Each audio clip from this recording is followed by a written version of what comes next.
মাত্র 1150 টাকায় আপনারা ঘুরে আসতে পারেন কলকাতা থেকে মাত্র 3 ঘন্টা দূরে এমন এক নির্জন সাদা বালির সমুদ্র সৈকত থেকে, যেখানে ঘুরে বেড়ায় লাল কাঁকড়ার দল, যার এক পাশে রয়েছে এমন সুন্দর এক ঝাউবনের ঘন জঙ্গল এবং অপরদিকে এই বিশাল শুটকি মাছের বাজার।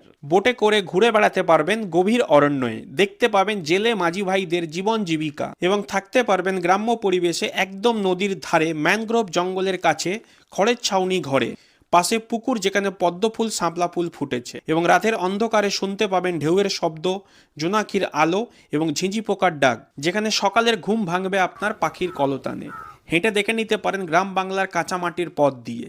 এর সাথে চাইলে আপনারা ঘুরে দেখে নিতে পারেন নদী পথে ভটভটি করে সুন্দরবনের ভগবতপুর, আর টোটো করে Kalistan sea beach, Henry island, Benfish harbour, Jambudwip, Kargil sea beach, Fraserganj এবং বকখালি। এই এত কিছু নিয়ে একদিন কিংবা দুদিনের লালগঞ্জ ভ্রমণে আপনার খরচা হবে মাত্র 1150 টাকা পার পার্সন থাকা, তার সাথে জমিয়ে 4 বেলা খাওয়া ও ফ্রি নদীবক্ষে বোটিং। এখানে পৌঁছানোর জন্য ট্রেনে করে প্রথমে চলে আসুন নামখানা, তারপরে টোটো বা অটো করে চলে আসুন 10 মাইল এবং 10 মাইল থেকে টোটো করে চলে আসুন লালগঞ্জ। থাকার জন্য বর্তমানে লালগঞ্জে বেশ কয়েকটি ক্যাম্প হয়েছে, তার মধ্যে আমরা ছিলাম নিউ ভোরের আলো ক্যাম্পটিতে।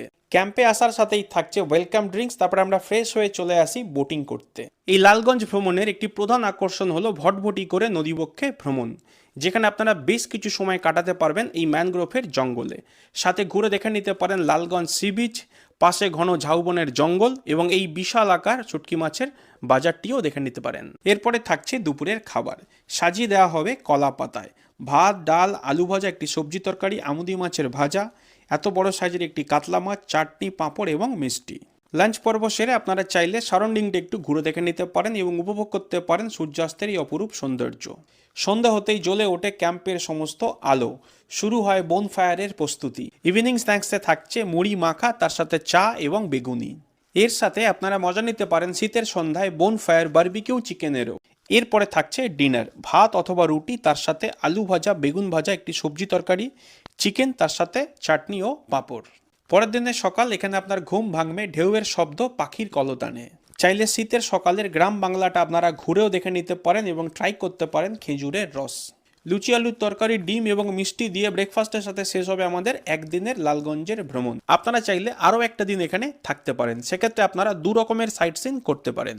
প্রথম হচ্ছে নদী পথে ভটভটি করে সুন্দরবনের ভগবতপুর, এবং দ্বিতীয় হচ্ছে টোটো করে আপনারা ঘুরে দেখতে পারেন Kalistan sea beach, Henry island, Benfish harbour, Jambudwip, Kargil sea beach, Fraserganj এবং বকখালি। নিউ ভোরের আলো ক্যাম্পের সমস্ত ডিটেলস আমরা ক্যাপশন এবং কমেন্টে শেয়ার করলাম, আপনারা চাইলে যোগাযোগ করে লালগঞ্জ ভ্রমণে আসতে পারেন।